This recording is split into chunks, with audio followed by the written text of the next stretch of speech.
공감합니다 시간입니다.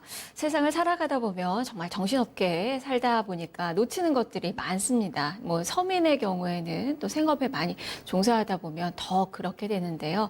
그래서 우리가 잊고 있는 잠자는 예금, 보험금들이 있습니다. 바로 이것을 깨워보는 노력을 한번 이 시간에 해볼까요? 화요일입니다. 조성목 서민금융원장 모셨습니다. 안녕하세요. 네, 안녕하세요. 네, 화요일 날 너무 좋은 정보를 주셔서 저는 이제 화요일을 늘 기다립니다. 네. 감사합니다. 오늘도 보니까 이제 좋은 정보가 가득하네요. 제가 이제 뭐 휴먼 예금, 휴먼 보험금 뭐 이런 이야기를 이제 잠자는 예금 보험금으로 좀 해드렸는데 생물만 잠자는 게 아니라 사실 돈도 잠을 자는 거예요. 잠자는 돈. 어떤 것을 말하는지 좀 구체적으로 설명해 주세요. 그래서 이제 봄도 오고 했으니까 이제 잠자는 돈을 좀 깨워보자 하는 의미인데요. 그 휴면 예금이라 하면 이제 은행에 돈을 예금해놓고 그 아무 거래 없이 5년이 경과했는데도 네. 찾아가지 않은 예금을 이제 휴면 예금이라 하고요. 네. 휴면 보험금은 이제 보험 계약을 이제 들어놓고 나서 네. 청구권이 발생을 했어요. 그런데 청구권을 이행을 안 하고 3년이 경과한 그런 것들. 그러니까 청구권이라면 뭐 해지 환급금을 찾아가야 되는데 안 찾아갔다든가 만기 보험금, 뭐 계약자 뭐 배당금 이런 것들이 이제 안 찾아가고 3년이 지난 것들. 네. 이런 것도 휴면 보험금이라 합니다. 그래서 네. 이 통칭 이제 이 두 가지를 합쳐서 휴면 예금이라 칭하고요. 네. 이런 것들을 관리하는 이제 계좌가 휴면 계좌입니다. 휴먼 계좌, 이 네. 두 가지를 이제 관리하는 계좌. 사실 저도 이런 거 있을 것 같아요. 오늘 또 방송 끝나고 한번 찾아봐야 되지 않을까 싶습니다. 사실 보험금의 경우에는 이게 뭐 찾아가라고 연락을 안 하잖아요. 알아서 찾아야 되는 건데, 청구권을 말씀해 주셨는데, 청구권 그 소멸시효? 이게 이제 시작되는 그 시점이 언제라고 보면 되는 거예요?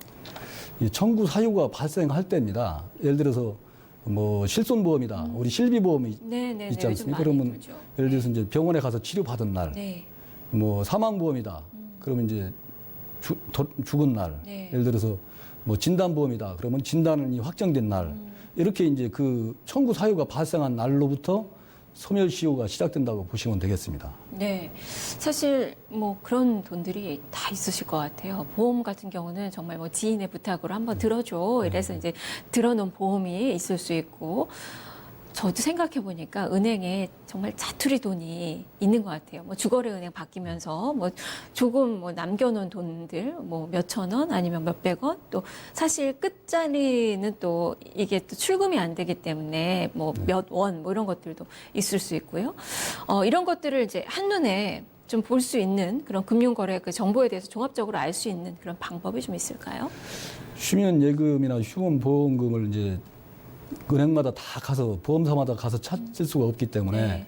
금융감독원에서는 그 파인이라는 그 잘 기억해야 사이트를 그 되겠어요. 운영하고 있습니다. 파인. 그게 인터넷에서 파인을 치는 그게 I am fine, thank you 할 때 그 네. 파인입니다. 그래서 기억하기 쉽게 파인을 접속을 하면 여기 다 있는 거예요. 은행 보험 뭐 다. 모든 그 은행 보험이 다 나오고요. 네.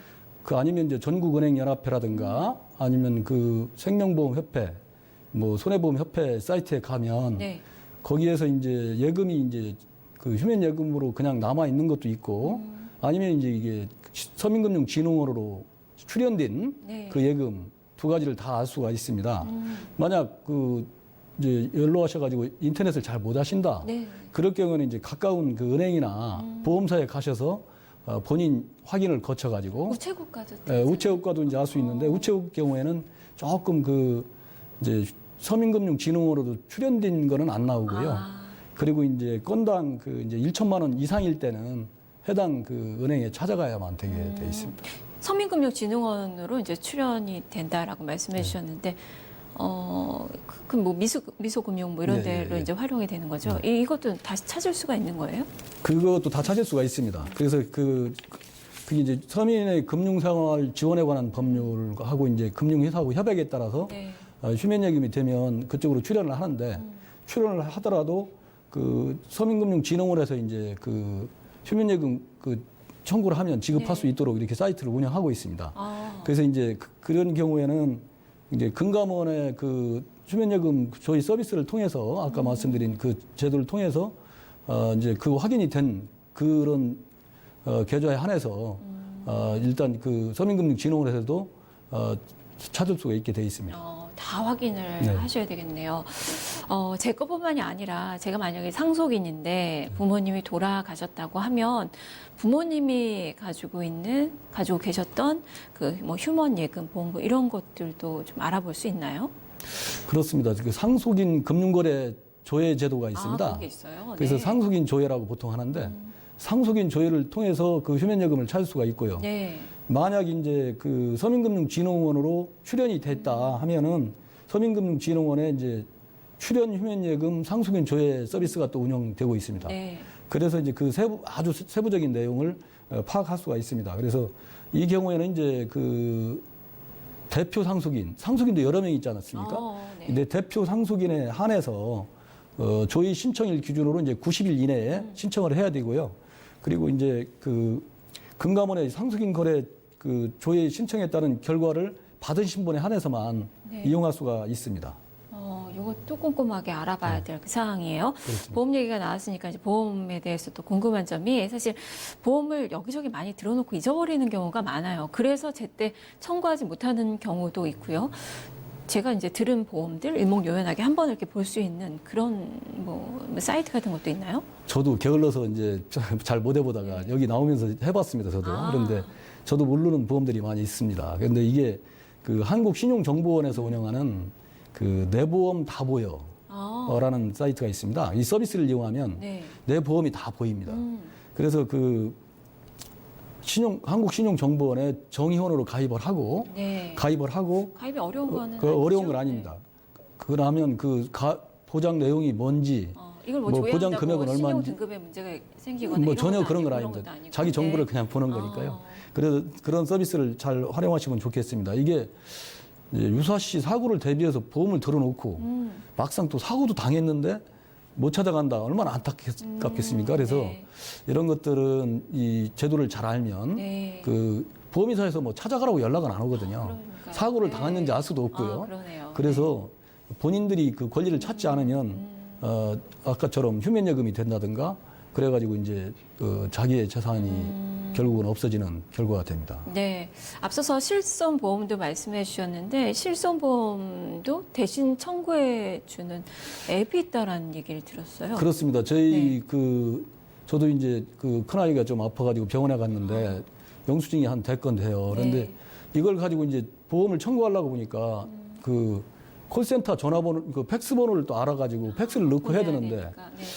보험사에서 대표 팩스 번호도 알려주지 않는 데도 있고 네. 그걸 근무 시간 중에 알려주니까 또 전화를 해서 다 찾아다니지 알아야 않는 돼요. 분들은 팩스 보내기도 어렵거든요. 많이 네. 귀찮습니다. 네. 그래서 이제 우리 서민금융연구원에 이제 지엔넷이라고 이번에 이제 그 금융위에도 이제 그 샌드박스에 신청을 해서 지금 심사를 받고 있는 업체인데 규제 샌드박스. 진짜 3분 네. 걸리면 3분. 3분 만에 그 신청을 하고 다음날 보험금이 입금이 되더라고요. 앱에서 하면 그 카메라로 사진을 찍어서 보내주면 찍진 되겠네요. 않고요. 그냥 그 영수증을. 정보만 정보 그 병원하고 이제 그 보험사하고 이제 이 앱에서 연결을 시켜주는 거예요. 중개 역할을 그렇습니다. 해주는 그래가지고 거네요. 아주 네. 빠르게 할 수 있는 게 있기 때문에 보면 이제 병원을 이용하고도 안 찾아가는 보험금이 50% 이상이거든요. 50%. 그래서 이제 네. 이런 것들은 빠르게 찾는 서비스를 개발해가지고 개인들이 소비자들이 권리를 찾아주는 도록 이렇게 해야 됩니다. 네. 만약에 뭐 아버님이 이제 돌아가셨는데 평상시에 뭐 보험 이야기를 많이 했는데 어디에 이제 보험이 들었는지도 모르겠고 아니면 이제 뭐 아버님이 돌아가셨는데 그동안에 사시면서 내가 빚이 많아라고 얘기를 하셨던 경우도 있는 분들이 계실 거고 그러면 이제 상속 포기각서를 써야 되는데 이것도 확인을 해봐야 되잖아요. 이럴 때 뭐 좋은 방법이 좀 네, 있나요? 그 경우에는 지금 그 상속인 금융거래 조회제도라고요. 네. 아주 좋은 게 있습니다. 제가 현직에 있을 때도 보면 많은 분들이 물어와요. 왜냐하면 갑자기 아버지가 진짜 돌아가셨는데 네. 빚이 얼마인지 예금은 어디인지 보험을 모르죠. 청구를 해야 그치. 되는데 보험은 어디 들어오셨는지 아무도 몰라요. 그러니까 상속인 조회 제도라고 해가지고 상속인이 이제 돌아가신 분의 이제 그 재산을 이제 금융 재산을 조회할 수 있는 네. 서비스가 있는데 이거 같은 경우는 이제 모든 그 예금뿐이 아니고 채무까지도 조회가 되기 때문에 아까 말씀하신 대로 빚이 많다면 상속 포기를 또 빨리 해야 되거든요. 뭐 그런 경우로도 활용할 수 있고 그래서 이거는 지금은 이제 모든 그 금융회사에서 다 저희가 가능합니다. 그래서 이제 모든 금융회사에 찾아가서 그 하면 되고요. 그 접수는 이제 금융감독원에 그 찾아오셔도 되고 아니면 그럼 전 은행에서 다 합니다. 지금 수출입은행이나 뭐 외연지점 빼놓고는 다 하고 있고 우체국이나 삼성생명 뭐 고객프라자 이런 데서 다 하고 있기 때문에 네. 이런 데를 통해서 하면 되는데 어떻게 하냐면 그 상속인하고 이제 가족관계 증명. 네. 왜냐하면 저분하고 내가 상속인 맞다는 거 하고 신청 서류? 네, 본인 신용증, 네. 본인 이제 신분 증명서 이것만 가져가면 확인이 가능하니까. 대리인이 할 때는 대리인이 할 때는 이제 위임장이 하나 추가가 됩니다. 그래서 위임장하고 인감증명이 첨부가 더 추가로 돼서 네. 확실히 위임했다는 걸 입증하면 대리인도 신청할 수가 있습니다. 알겠습니다. 오늘 정말 좋은 또 정보를 주셨어요. 이거는 누구에게나 다 해당이 되는 또 정보기 때문에 이 방송은 정말 잘 기억을 해서 다시 한번 또 봐야 될 것 같아요. 아는 네. 것이 힘입니다. 그러네요. 사실은 막상 닥치고 나면 잘 모르거든요. 네. 그래가지고 놓치는 경우가 많아요. 그래서 이 숨겨진 돈 벌기도 어려운데 이미 벌어놓은 걸 또 못 찾고 잃어버린다는 거 안타깝지 않습니까? 네. 그러니까 이런 거는 제도를 잘 활용해서 했으면 좋겠습니다. 특히 파인. 파인. I am fine, thank you 할 때 파인. 반드시 기억했으면 네, 좋겠습니다. 상속자에서도 또 중요한 부분들 또 잘 기억을 해두도록 하겠습니다. 말씀 잘 들었습니다. 감사합니다. 네, 조성목 서면금융원장이었습니다. 자, 여기서 톡합니다. 문제 드릴게요. 자, 어제 정답부터 공개를 해드리겠습니다. 어제 정답은 공시지가였고요. 수정이님 축하드립니다. 선물 보내드리도록 하겠습니다. 오늘의 문제 이어서 드리겠습니다. 은행 및 저축은행 등의 예적금 및 또 부금 중에서 관련 법률 또는 약정에 따라서 소멸시효가 완성된 이후에도 찾아가지 않은 예금은 무엇이라고 할까요? 오늘 톡합니다 시간에 이야기가 됐던 단어죠. 정답 아시는 분들은 뉴스토마토 유튜브 페이지에 오셔서 구독하시고 그리고 정답은 스트리밍 지금 서비스 진행이 되고 있는데요. 여기에 댓글로 정답 남겨주시고 정답 남겨주실 때 이메일 주소 함께 남겨주셔야 선물 보내드릴 수 있습니다. 여러분의 많은 참여 기다리고 있겠습니다. 지금까지 톡합니다 함께 하셨습니다.